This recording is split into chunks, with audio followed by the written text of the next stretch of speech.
Yes, photobiomodulation has a great impact on enhancing the fertility in men as well. Back also looking at what's the pathology, what is happening into why some of the sperms are not has very reduced in the motility, and that basically it's really looking at the mitochondria of the cells at the end of the tail of the sperm, and they found that really has a great impact on the quality of it, as well as a lot of oxidative stress in there. And that has helped photobiomodulation, as we alluded earlier on, that the mechanistic effect of PBM really increasing the ATP and enhancing the mitochondrial function, especially in male and in female cells. So that have a great impact. Welcome back to the podcast. I'm Tracy Donegan. Get ready for a fascinating conversation with Professor Hanna, a leading expert in photobiomodulation, also known as red light therapy. Professor Hanna is a world-renowned oral surgeon and groundbreaking researcher. As the chair of the scientific committee at WALT, with over 55 peer-reviewed publications, Dr. Hanna is at the forefront of using red light therapy to transform health. And her recent fertility research is nothing short of game-changing. So if you're navigating infertility and searching for innovative, science-backed solutions, this episode is a must-listen. And now I bring you Professor Hanna.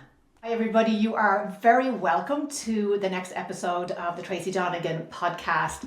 And I am thrilled to welcome today Dr. Reem Hanna.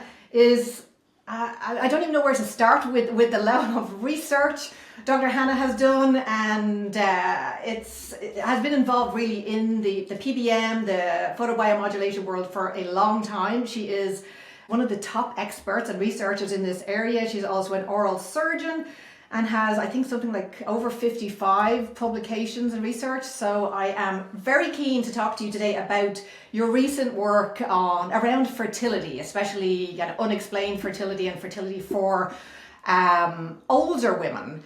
So I guess I really enjoyed your paper because it showed firsthand these case studies of 3 women. You know, when you're dealing with infertility, you will do everything and anything. You're looking for solutions, and especially when you're a little bit older and you know that the clock really is ticking. So your work really is, I think it's paving the way for PBM just to be a critical tool in fertility treatment.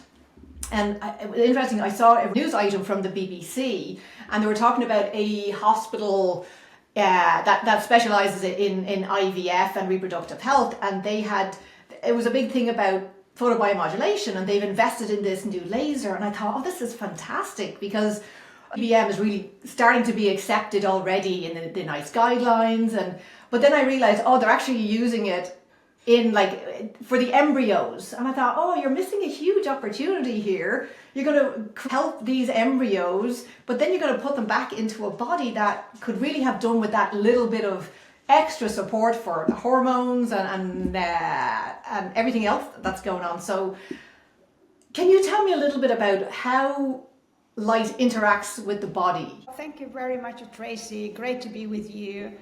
Yes, photobiomodulation therapy is really emerged to be really very interesting therapy and non-invasive for many applications in medicine and dentistry and even in maternity medicine. The photobiomodulation, just to go for a simple way how it works itself, it's a form of laser therapy that composes, it can be light emitted diode, or could be non-coherent light, which is LED, or could be a laser light that can interact with the chromophore. So in any light interact with a photo acceptor in order for that light to do some activities in the body. So photobiomodulation interact, absorbed by a protein sitting on the cell membrane of the mitochondria, which is the gas cells that give us energy. So as a result of that, there will be a very cascade of many cellular and molecular activities in the body. that enhance the synthesis of adenosine triphosphate, which is important for the cells to be differentiated and proliferated in order to repair. And also really nitrous oxide, which is a very potent vasodilator, so all the oxygen pumping into the cells for regeneration and repair. And also reactive oxygen species is another one that helps to be regulated and enhanced into the immune system. So photobiomodulation therapy really working systemically, and it is non-invasive. So how that can be manifested in fertility and women who have become older and they have difficulties to conceive naturally, that basically working on the mitochondria. First of all, we need to understand before prescribing any therapy, to understand what's the pathology, what is it really happening in order to help the cells, to help that condition to be rectified, to be really cured. So in terms of fertility, what's happening here, we have, it is the mitochondrial DNA of maturations occurring, and that will be responsible for poor implementation and having the embryo to grow. So photobiomodulations help to enhance the repair, the mitochondria of the cells, and that is very important. And also we need to look at not only the mitochondrial activities. Photobiomodulation have a very big role in regulating all the inflammatory cytokines, and that's very important. For any inflammations that happen in the body that really can have interference with the conceptions. And also all these vascular endothelial growth factors that helps into pumping all the oxygens into the cells to really enhance the cells. So in sum, it's really very, very effective photobiomodulation. And fertility. And also we need to touch on it. It is very in the beginning of this therapy, in this application to emerge. So there's a lot of more to learn about the mechanistic effect and how it varies from one woman to another. That's very important. And the study that I conducted with my colleagues in a way that all of them over the age of 35, and they haven't conceived naturally. And to understand that women have different genetic as well, and maybe genetic can play a big role in that. And all the females in the study have the partners who are healthy. So there's no other factors that have contributed in not for them to conceive naturally. So photobiomodulation can be as an adjunct. I would consider it as this stage for IVF. So that can help to, because one of the women had basic IVF and failed, and basically that could have a very crucial role in, as an adjunct, maybe have a synergetic effect. We don't know yet, but we need to have further investigation to deep into that and see what is the mechanistic effect and how to help women in this cohort. It is such an exciting stage, I think for women that have been struggling, and you're looking for answers, and there's a lot of not evidence-based options out there that when you're desperate you feel like it's that might be the thing that helps. So it is great to see that we're now seeing some really nice research come out in this, and I have been kind of reading around this area now for about a year, and what I've thought was fascinating is to look at what they're doing in Japan. Because as you know, it's kind of tricky because some research papers they should be called photobiomodulation, but they're still being published as LLLT or different different acronyms. So looking at what they're doing in Japan, I came across one hospital in particular that has, like, for the last 15 years, a dedicated service. When I looked at their paper, they had like at least 3 beds that they see women continuously who are going through fertility treatments, which I think, the Japanese are obviously kind of leading the charge here, and I guess with the original work from Dr. Oshiro as well, and so many others, it's I think it's really exciting for women that we're at this point now where, and for many of them, they can access therapeutic laser in their community, and I say, if you can, please do. But one thing that I found really fascinating is that, around the mechanism of PBM and IVF, is that IVF itself, with all the medications and retrievals and invasive processes, can create more oxidative stress in the body. So we're it's this push and pull that we're trying to, get the body really in a healthy state, while also kind of having to manage the fact that we have medications that are kind of pushing against that as well. So I don't think that's really understood out there in the world, that, we know IVF can be very helpful, but IVF and adding PBM to reduce some of that impact of the oxidative stress, I think, is something that we really need to be talking about more, so that the clinics understand, and for women themselves, that they're empowered with this knowledge to really advocate for themselves and for this kind of adjunct treatment. So where do you see it going forward in regards to male fertility? Because we have, sometimes all the pressure is on the women, and it's like, we need to look at what's happening with the men as well. Do you see a role for PBM? And I think there has been some, I guess, when I talk to other clinicians, they tell, it definitely works, but there's a lot of different research out there looking at different wavelengths and based on and getting the best results in human kind of in vivo studies. What are your thoughts on PBM for the male factor fertility issues? Ready to meet your baby sooner? At Solasta in Round Rock, Texas, we specialize in laser therapy for fertility.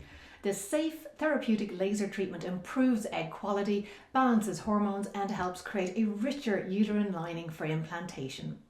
So whether you're trying to conceive naturally or need support for your next IVF cycle, our personalized protocols and treatments are designed to optimize your chances of success. If you're ready to take the next step, visit us at solasta.health to schedule your consultation. At Solasta, we're here to light the way on your path to parenthood. That's fascinating. Funny enough, when first started, I dived into the literature to understand fertility and photobiomodulation, and I really saw more in vitro studies looking at male sperms motility and quality of the sperms and how PBM can help in that. And then I said, well, we need to really look at the women as well, and their fertility is a problem. So there are many, as you mentioned quite rightly, there are many in vitro studies looking at how PBM can enhance the motility, as well as basically the quality of the sperm itself and the movement. And there are a lot of evidence in vitro. They say different wavelength in using multi-wavelength LED, light emitted dyed red light has been really dominating, as well as the near infrared, as we saw in our study using the laser as well. So yes, photobiomodulation has a great impact on enhancing the fertility in men as well. Back also looking at what's the pathology, what is happening into why some of the sperms are not, has very reduced in the motility, and that basically is really looking at the mitochondria of the cells at the end of the tail of the sperm, and they found that really has a great impact on the quality of it, as well as a lot of oxidative stress in there. And that has helped photobiomodulation, as we alluded earlier on, that the mechanistic effect of PBM really increasing the HEP and enhancing the mitochondrial function, especially in male and in females cells. So that have a great impact. The other thing, we go back and also looking at men also get into the age plays a role. I think not on women, as we aged, our eggs really kind of get reduced, or the quality of it can be not the same as if you are in your 20s, because that's the process. Men as well go into a certain age into reducing the number of the sperms as well as the motility of the sperm itself. So there is a big role for photobiomodulation. I know we are on the beginning of the journey, and there are a lot of research ahead of us we need to conduct in order to understand further how we can help, what is the dissymmetry that give us the optimal outcomes. And that's very crucial. We go back into, PBM works, absolutely, but how it works, you need to choose the right wavelengths. It's a red or near infrared. I don't think there is any distinguish, but choosing the right parameters, it's crucial if you're using the light emitted diode, and we know that it has a superficial effect, but if you use a multi-wavelength of the LED, you increase the depth of penetration of the photonic energy. So it's us. We need to understand what is the dissymmetry and what is the physics and how we can utilize that knowledge and skills into formulating the protocol that can be utilized into this application, and also for any other applications in medicine and dentistry.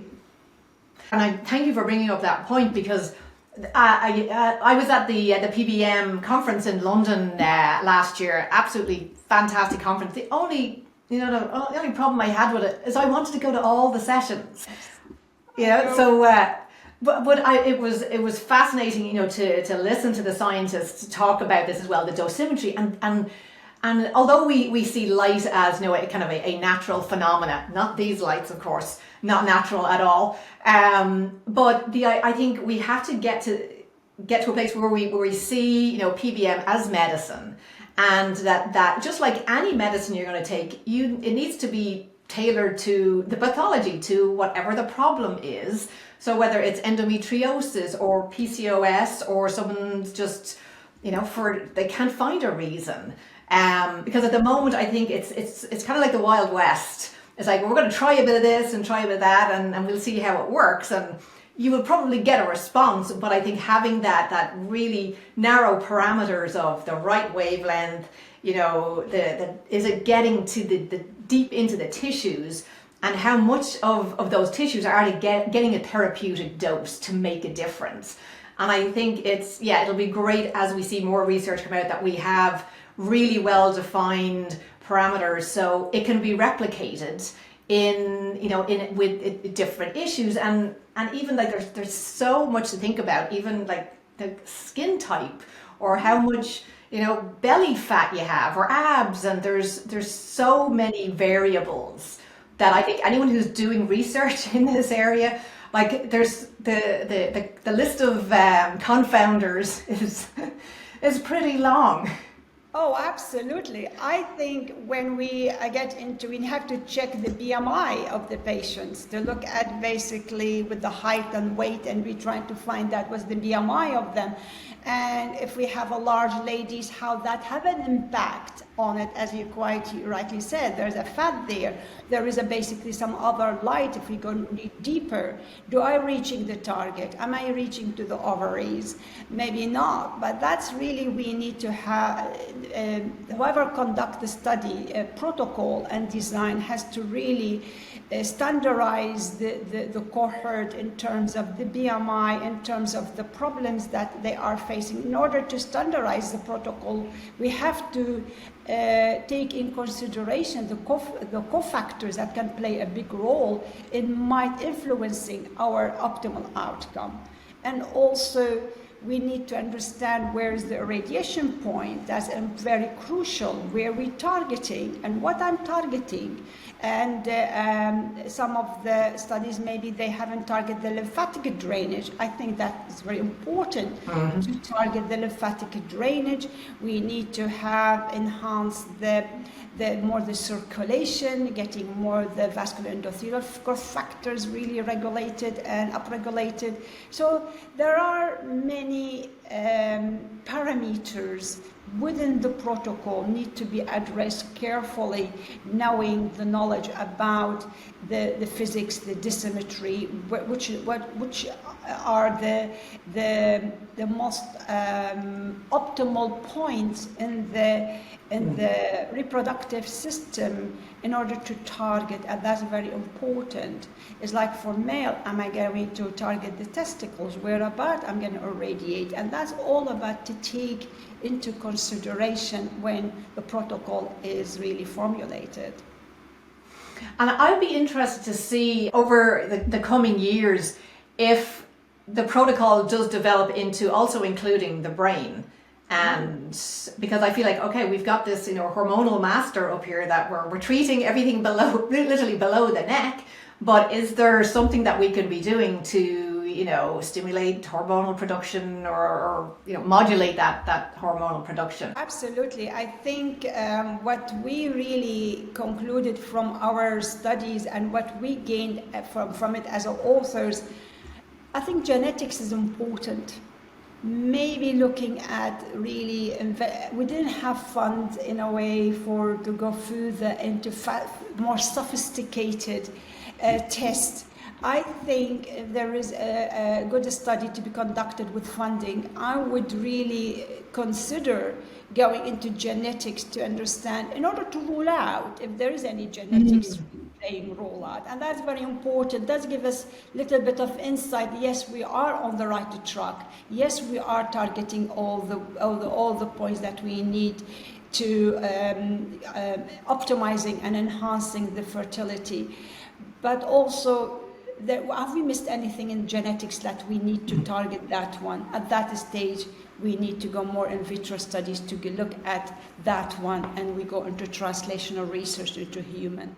Yeah, and it's so interesting when you look at trying to fund that kind of research is not easy, because you're competing against the traditional pharmaceuticals who do not want to give up their share of this market to something like light energy and how it can have such an impact. Why do you think it's still thought of as very fringe or not mainstream yet? Why do you think there's so much resistance, I think, from the medics themselves? And speaking as a dentist, because every time I go to a dentist or take my son to a dentist, I'm asking, have you heard of PBM? Are you using it? And most of the time I get a blank stare. Right, that's a very good question. And I have my personal and my observations as going into the journey of 15 years. And I banged a lot of doors in order to say PBM is really, I approve it for you. So I have got that journey of people slapping the face, the doors in my face. I go, no, that's fantastic, but I knock again. And I think my personal humble opinion is lack of awareness. And it is really that not knowing of unknown for people to understand the potential of this therapy. They need to be aware of it, and that leads me to the next step in the pathway, how we make them awareness. Raising awareness, we need to have a lot of training, very structured training programs to embrace this therapy, and more scientifically, and also from practical and theoretical part, maybe training. So this is really to a purely educational courses, postgraduate programs, engaging the general medical practitioner as well as the general dental practitioners into these programs in order to give them an insight of this therapy, show them evidence-based, and that's really important. And also the most important things in order to establish research and increasing the number of very robust research studies, I think we need to establish a collaboration. I don't think one hand can clamp. We need to really work as a really forces to work together, not competing with each other. That's very important, I think, in research and in anything, because all of us as a healthcare professional, our priorities is how we enhance patients' quality of life. And that's our mission, to do that. So in a way to really kind of engage all these forces together, collaborate with national, international institutions, bodies, in order to increase the number of these research studies, because in order to go to the evidence-based level 1, we need to go to that journey. And since we reached a strong evidence, level 1, evidence-based, we will go to the mainstream. And we have done in the last 30 years, PBM has done a very great work in the last 30 years in order to reach where we are now. But I totally agree, there is a lot of work ahead of us in order to get many other applications to the mainstream in medicine and dentistry. So I think we need to raise awareness, structure very educational programs and postgraduate programs as well, and establish a very collaborative network that can engage all that together. So I'm hoping, being the scientific director of the world, and I'm very honored to be nominated, that I'm hoping to work in the coming 3 years to help other pioneers in this field to work together to get as much of we can of many other applications to the mainstream. And we hope to do that. When we have where there's a will, there's a way. And yeah, and there's I think people who find themselves in this kind of landscape of PBM are so passionate about it and so excited and hopeful, because we've seen what it does. When about a year ago, I think, and I was kind of chatting to somebody about PBM, and I'm like, they're just not getting it, and either I'm just not explaining it properly.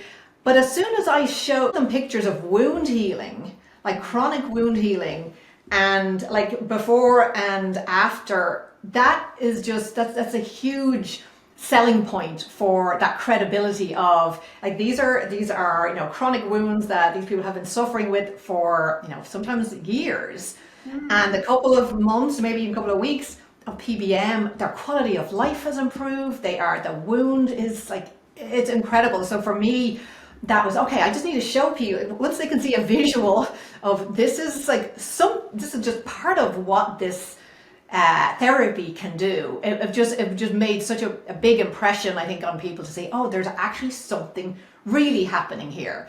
Other than when you're talking about fertility and where is the light going, but to be able to see that undeniable evidence that, especially around wound healing, and just kind of slightly off topic, my son just recently had his braces, his new orthodontics in, and had a bit of pain there yesterday. So I'm like, okay, well, there's plenty of protocols for this, so let's go do it. And we did it. So he's loving life, and I'm going to keep doing it now weekly for just to speed up that movement, because it costs less. The braces, everybody here has braces and they are not cheap. So I'm like, okay, well, we're going to do this. We're going to follow the evidence and hopefully we might save a little money as well and more comfort for my 14-year-old. Absolutely. Funny enough, one of the 3 cases in our study, she had a C-section. And when we did the PBM radiation, that scar is really fade off. And then she said, oh, wow, now I can really wear my bikini. I love that, but I hate it as well, that women are so conscious of, you know, the exit that brought their baby into the world and into their arms, that it's seen in such a negative way. I've had really wonderful discussions the last couple of months with midwives who are seeing the potential here for, you know, perineal healing. I mean, any nipple pain, we can deal with that in like less than a couple of minutes, and it's really making a difference on women who are just at the point of giving up. The more I learn about PBM, the more I think, what can it not help? I think that idea that it's, PBM is a panacea for everything, and often when people talk about, it does all of these great things, that it feels like it's no, you're selling me, you know, snake oil here. It can't do all of those things. But when people understand that, when we go down to that cellular level of the mitochondria, then we can see that cascading effect. Dr. Hanna, I really appreciate you coming today. I know you're short on time. Would you like to share any websites that people can find your work?